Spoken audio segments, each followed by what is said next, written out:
Hi everybody, sorry for ghosting you all for a good while.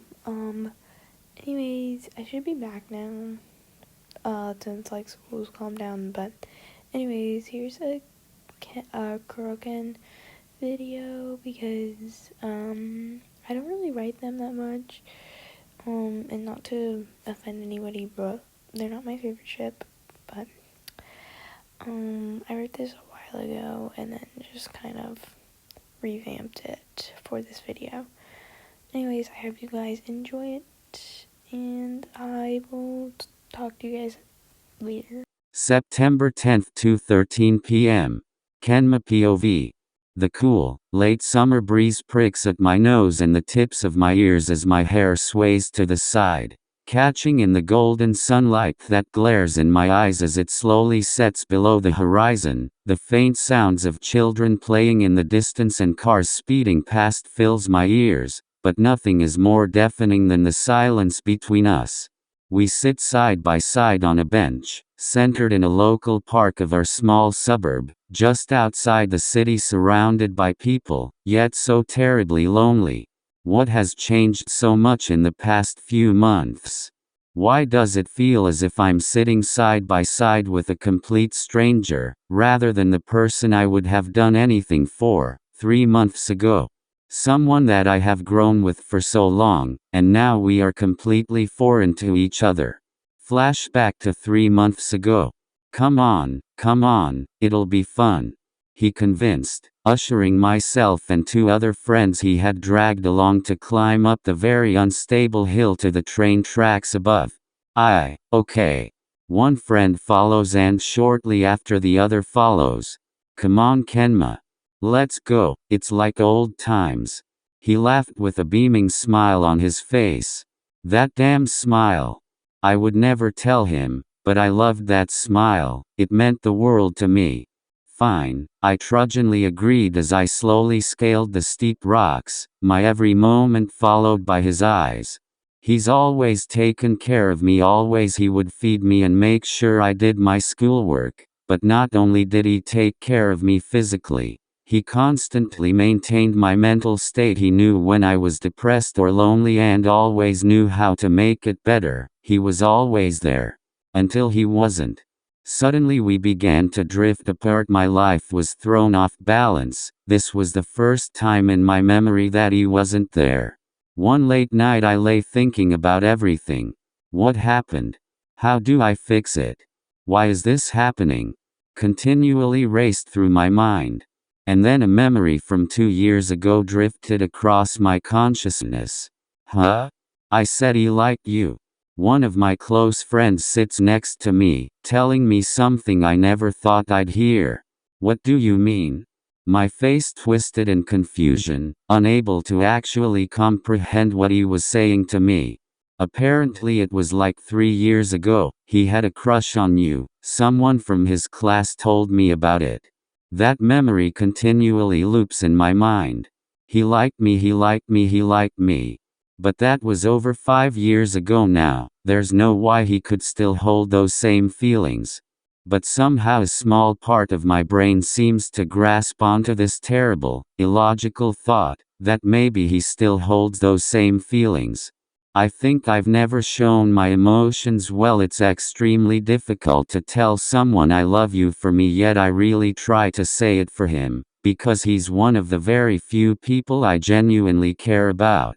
But what if that's not enough? He always tells me how much he cares about me. How come I can never do the same? "So how's your girlfriend?"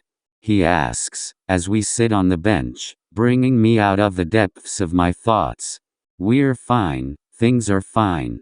Another memory comes to mind. Flashback about 6 weeks. I texted him for advice, like I always did. "Hey, can I ask you about something?" "Of course."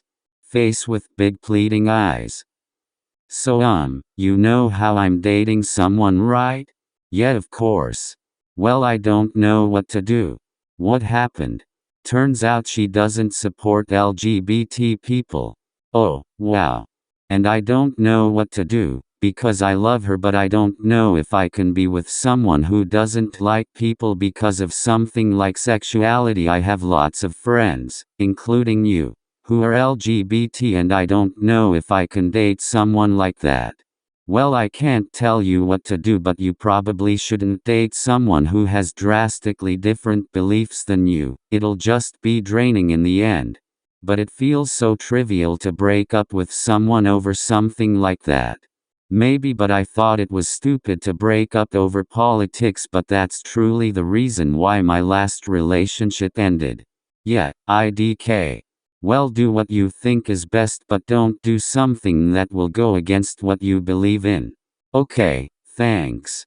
At the time, I ended the conversation quickly once I became aware of the fact that in any situation, breaking up would have been the morally correct response. But the part of me that craved acceptance and love couldn't bear the thought of leaving.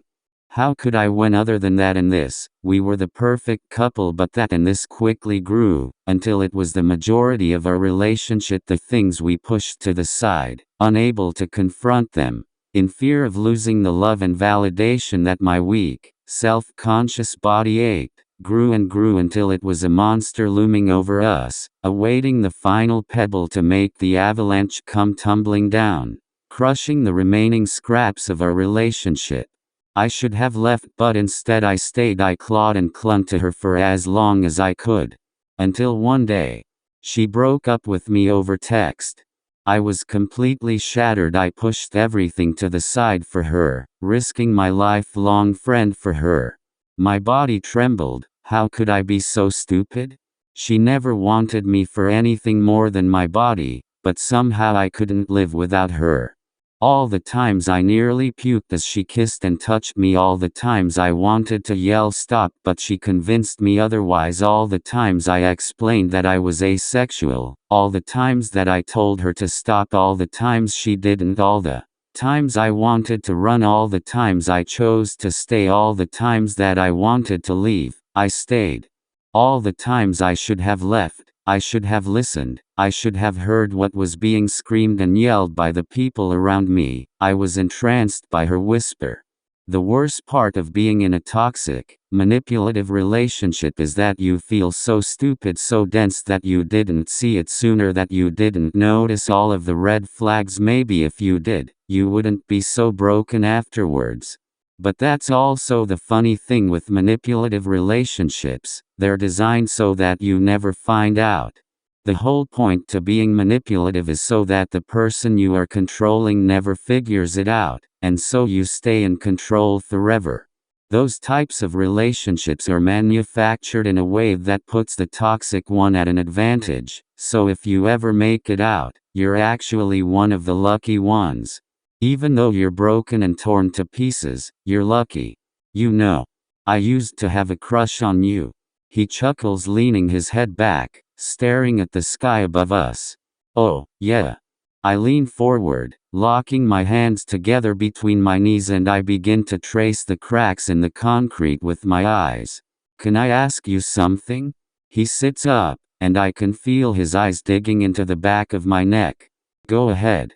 I respond, disinterested. Why did you run back?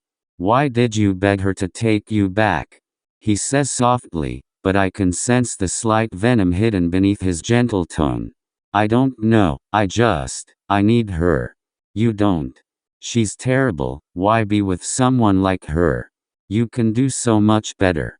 He stands up, anger and frustration filling his throat. Suddenly he kneels down, breaking my eye contact with the ground below me and replacing it with his eyes.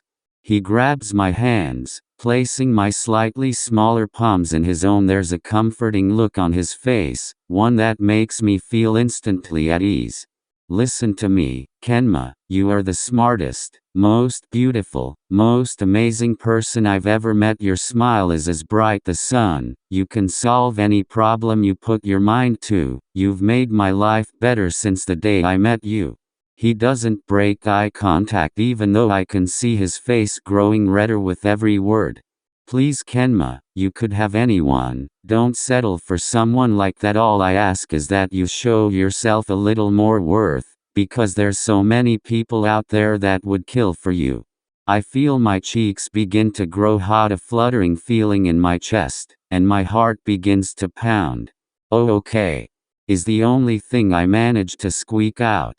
He sits back down beside me, letting go of my hands, and suddenly my skin aches. Begging for more, he lays his head back again, this time closing his eyes as he takes a deep breath. Can I ask you another question? He says nearly emotionlessly. Sure. Can I kiss you? He doesn't even open his eyes. What? I whip around to look at him, completely caught off guard by his sudden question. I asked if I could kiss you?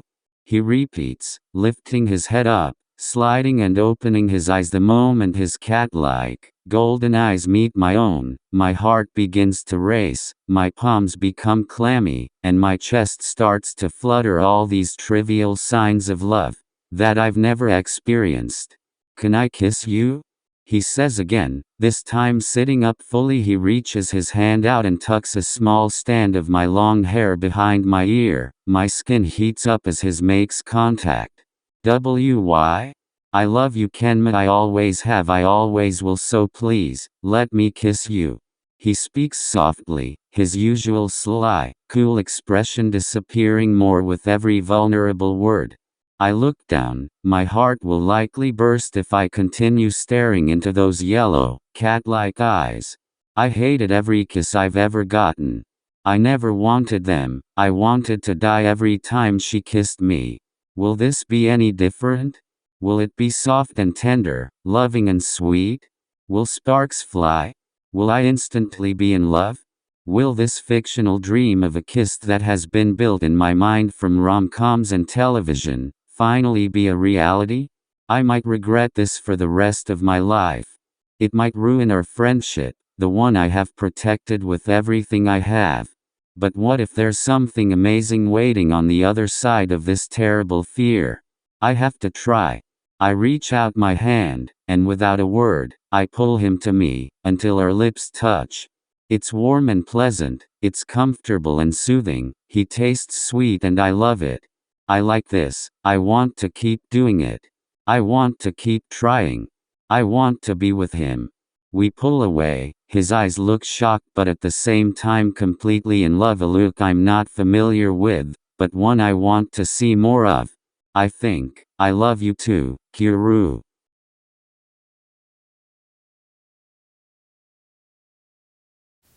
Okay, I hope you guys enjoyed that. I know it was really a lot of like big long paragraphs of words and stuff.